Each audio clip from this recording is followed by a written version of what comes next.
কিন্তু মা গো স্বামী যে একটা ধমক দিল, মুখ যে ফুলে রাখলেন, বিছনাতে আলাদা করলেন, স্বামী আপনার গায়ে ধরলে ঝাড়া দিয়া ফালাইয়া দিলেন। মনে রাখবেন আল্লাহর নবীর হাদিস শরীফ আমি পড়লাম, নবী আমার বলতেছে কোন মহিলাকে তার স্বামী রাত্রবেলা তার আত্মসংযমের জন্য বিছানায় ডাক দিল, ওই মহিলা যদি বিছানার মধ্যে না যায়, স্বামীর দিক থেকে অন্যদিকে মুখ ফিরে রাখে, তাহলে আল্লাহ তাআলার আযাবের ফেরেশতারা সারা রাত্র পর্যন্ত ওই মহিলার গজব দিতে থাকে। মা বোনেরা, দিনে যত ঝগড়া হোক না কেন, রাত্রবেলা যেন স্বামী স্ত্রীর বিছানায় বালিশ একটা হয়। নবী আমার বলে, ইয়া রাসূলুল্লাহ কি বলেন? নবী আমার বলে, কোন স্বামী স্ত্রী যখন বিছানার মধ্যে ঘুমাইবা, তোমাদের বালিশ যেন একটা হয়। ইয়া রাসূলুল্লাহ কেন? নবীজি বলতেছেন, স্বামী স্ত্রী যত লাইগা থাকবে, একজন আরেকজনের সংস্পর্শে থাকবে, আল্লাহ তাআলার অঢেল পরিমাণ রহমত, মানে তাদের মাঝে যত ফাঁকা জায়গা থাকবে না, এই রহমত দিয়া ওই জায়গাগুলো আল্লাহ ফুরাইয়া দিব। জবান খুলে জোরে জোরে কন্যা সুবহানাল্লাহ। আর নবীজি আরো কড়া কথা বলছেন, কোন মহিলা চুলার মধ্যে ভাত রান্না করতেছে, উতরে পড়া জায়গা, এই টাইমে যদি তার স্বামী তাকে ডাক দেয় মোহাব্বতের জন্য, মায়ার জন্য, ওই মহিলা যদি তার স্বামীর ডাকে সাড়া না দেয়, তাহলে ওই মহিলাকে লানতের ফেরেশতারা গজব দিতে থাকে।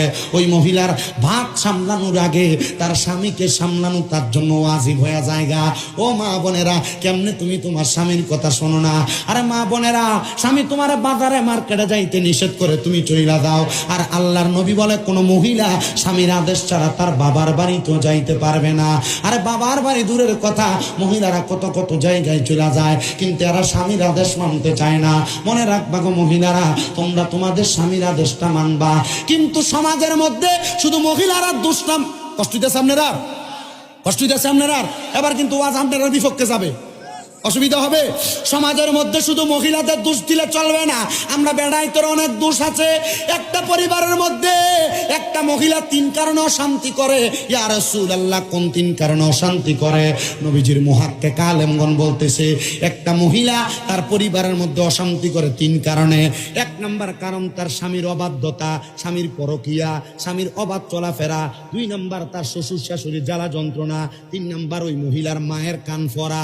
কেমনে শুইলালন বাবারা, আপনারা সিগারেট খান, আপনার মুখে দুর্গন্ধ, আপনি ঘরে গেলে যখন ঘরে যান, আপনার স্ত্রীর কাছে গেলে আপনার মুখের দুর্গন্ধের কারণে আপনার স্ত্রী আপনার কাছে আসতে চায় না, আপনাকে ভালো লাগে না, তখন দেওয়ার রে ভালো লাগে। কথা কন না কেন? আপনার বউ যে আপনার লাঠি দিয়ে খাট থেকে ফালাই দেন, এটা আপনার সৌভাগ্য মিয়া। আমি দেখছি না মাঝে মাঝে সিগারেট খোরার বিড়ি করতে যদি লগে দিয়ে রিস্কা বা অটোর ভিতরে বইয়ে, মানে ধুয়ের গন্ধ আর সাইতে বালা, এর সিগারেটের গন্ধ যেমন গন্ধ।